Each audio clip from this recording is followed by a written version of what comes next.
Hi everyone, Tom was here back at it with another unboxing video. Today is my first trip in a long time to the city, Autographcity.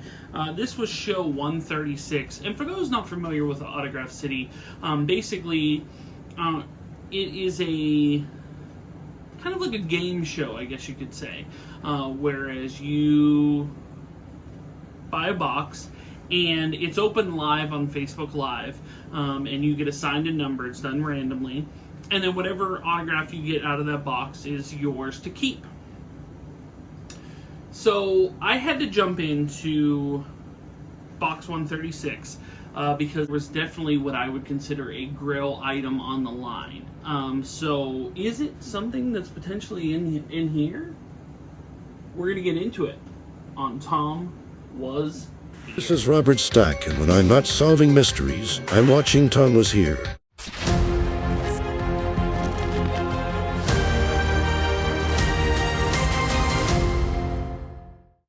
Okay, Autographcity show box 136, or show 136, I guess you could say. It was really... I haven't done a ton of these, to be honest with you, and the reason why I do them is because, one, I never seem to win the grand prize or what's considered a spotlight item. But when I do throw in, and here's the secret, when I do throw in on these, it's usually because of the spotlight items or the highlighted items, which every show has like about five to six, something like that, what's considered like top prizes for that show. Every one of these at show 136 was one I would consider keeping had I received. And it's kind of hard, you know, as I build up a collection here, I've gotten a little bit more picky, a little bit more choosy in what, you know, I'm keeping and what's being traded or sold. Box 136, one of the top prize offerings, or really the top prize offering, was a Bruce Willis signed Die Hard. Now, it was Die Hard with a Vengeance, but really cool with like an explosion behind him. 11 by 14. For those that know me, and there's been some, you know, secrets with Nakatomi Plaza sitting up here, Bruce Willis Die Hard, OG Die Hard, would be considered my holy grail of items, because I assume everybody has a holy grail autograph that they're getting, or they have, or they've been trying to get. Bruce Willis in Die Hard is mine, and with Bruce's retirement because of his health issues, that autograph has gone up significantly in price. I remember actually looking at that autograph on, I think Autographcity had it on eBay for like $500. When Bruce retired, it became $1,000. And that's basically the minimum. In fact, you can get a signed Alan Rickman, who was Hans Gruber in Die Hard. You can get an Alan Rickman signed one for not much more than what Bruce Willis is currently, and Alan Rickman passed away, so you can't get his autograph anymore. So, truth be told, if I had unlimited budget, I would want a Bruce Willis signed Die Hard poster on like the full size 27 by 40 poster. Second offering, like a mini poster. Third offering, something where it was him and Alan Rickman both signed. They're all tall orders, but when I saw they threw in for that, even though it was a Die Hard with a Vengeance one, I was like, well, this is the closest opportunity you're going to get a chance to get a Willis probably anytime soon. Give it a shot. So I threw in for that, and of course, as with most of these live game shows, I did not get Bruce Willis. I did not get one of these spotlight items. I don't think I've ever got a spotlight item. Now, I haven't played a ton. I know certain people played, and certain people throw in for, you know, like 4 or 5 boxes every time, which is a good bit of money. And good for them that they pulled those spotlight items if they're paying like $1,000 or whatever. And, you know, if you have that money, by all means, have at it. But every once in a while, it'd be nice to see the little guy win. I was the little guy in this regard, did not win. So I've never gotten a spotlight or highlighted item in any one of these game show type unboxings. But I hit an item that is okay, I guess you could say. It probably was on the lower end of boxes, to be fair, because on this show they had a lot of items that were not spotlight items, that were ones that I would have been happy to have gotten. I've been looking for a Christopher Lloyd item. I met Lloyd, but that was before I actually collected autographs, so don't actually have a Christopher Lloyd item, but have a picture with Christopher Lloyd. So somebody got one of those. Pierce Brosnan 007 signed item. Somebody got one of those. So there were definitely some cool things, but when you know it's bad, I'll tell you when you know it's bad. Here's the secret of, I think, Autographcity and others as well, is that when the box before you is a spotlight item, your box is going to be inferior as a result. I don't know if that's true. I haven't, to be honest, and you can let me know in the comments down below if I'm incorrect on this regard, but the box before mine was a spotlight item, and I went, oh no. That's when you know you are going to get something inferior. Because keep in mind, it is like a game show in that sense, whereas, if think of it in terms of Price is Right rules. When the second person that comes up on stage, it's a brand new car, and then the third person that comes up on stage is not also going to get a brand new car. They're going to get the stove or the refrigerator or something like that. So it will not be a brand new car for everybody, and that's kind of the fun of the game. It's just it would be nice to actually have pulled one of the top items at one point throwing in these games. Now, admittedly, I do not play regularly. So, you kind of have to play to win. It's the old lottery rules. So maybe if I do play more, I would have a better opportunity at winning something, which is possible. But similar to lottery rules, playing and losing a ton would make me never want to play again. So that is where that goes. And so the one thing is that I do collect like the 11 by 17, 12 by 18 posters, and this is one of those. And it is from an iconic film, which is good. I don't mind killing this envelope, because this envelope even though it says do not bend, they really bent the hell out of it, to be honest with you. And so when I got this item, considering that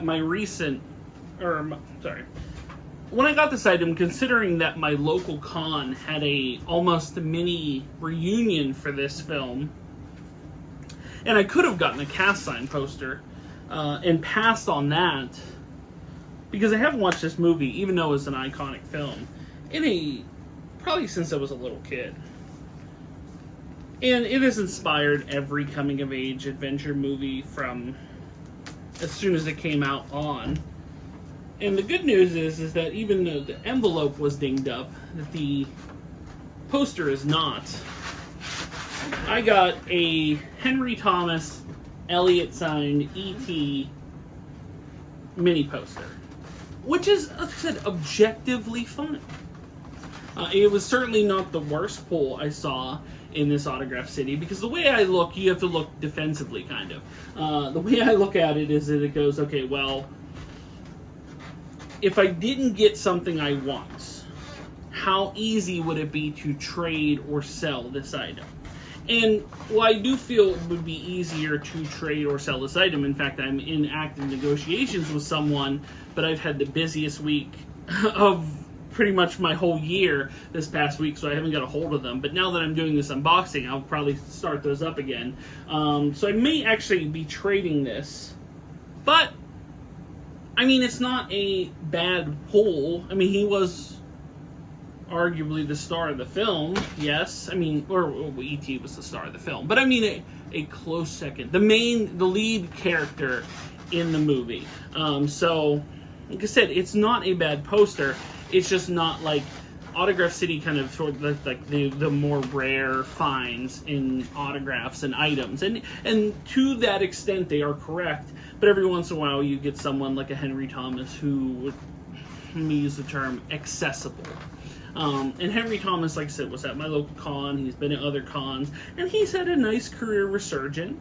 You know, was in Doctor Sleep and The Haunting of Hill House, so he's had a nice run. And I liked him in Suicide Kings. And like I said, I loved E.T. when I was a kid, but I really haven't watched it a considerable amount of time. And now that I'm in limited space and kind of selective, I probably would not keep this poster unless, say, like Spielberg was on it. Maybe it's just me. And if I had a chance to get a Spielberg autograph, it would not be on this poster. It would be on Jurassic Park or Saving Private Ryan or Jaws. So that's kind of where I'm at with that. So for those that have you ever won, I guess what I'm curious about is, have you ever won a spotlight item or the top item at Autographcity? I have heard stories of people that have. In my experience, the people that buy a significant amount of boxes are the ones that end up winning. And I acknowledge that's not like a work or something. It's just they have more chances to win.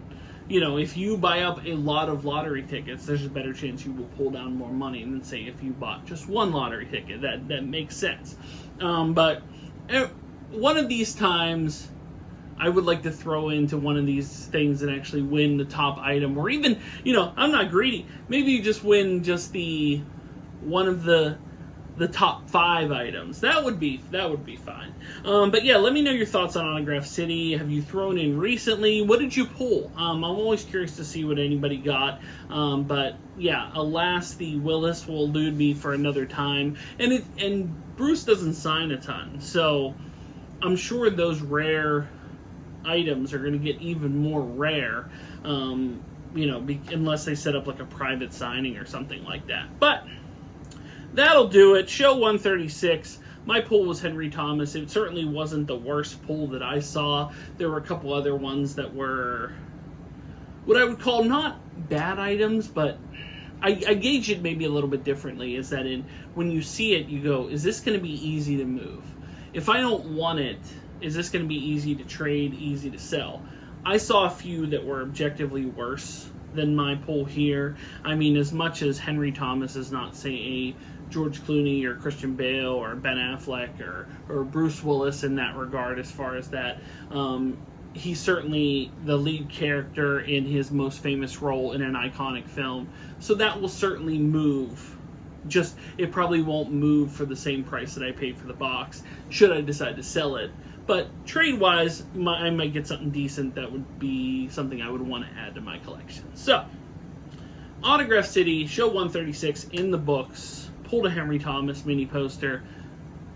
Guys, thanks so much for watching. If you are new here, make sure to like, share, and subscribe. If you support me on Patreon like John Bailey did, you can do so. Link is in the description below. If you'd like to buy a t-shirt, a Tomwashere t-shirt, you can do so at Spreadshirt, as well as links to my eBay store, Facebook page, Instagram, Clubhouse, and the Pennsylvania Autograph Collectors Association. Links are in the description below. Autographcity box 136.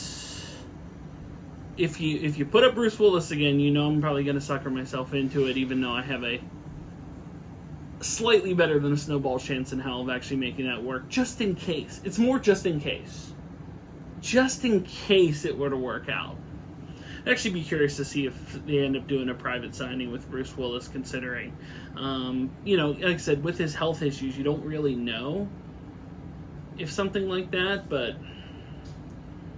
I mean, yeah, I don't know. I mean, I said it might be my holy grail autograph. It'd be the one that I would just be afraid of what the cost would be. You know, when you see these big signers come through, like like Pesci did a signing and it was like $800 or $900 for a mini poster. You're like, yeah, man, that is a lot. So I'm going to take out a small loan just to get that one. No, I would probably do that. That's how I work. But guys, thanks so much for watching. And until the next video, I will see you soon. But until then, bye everyone.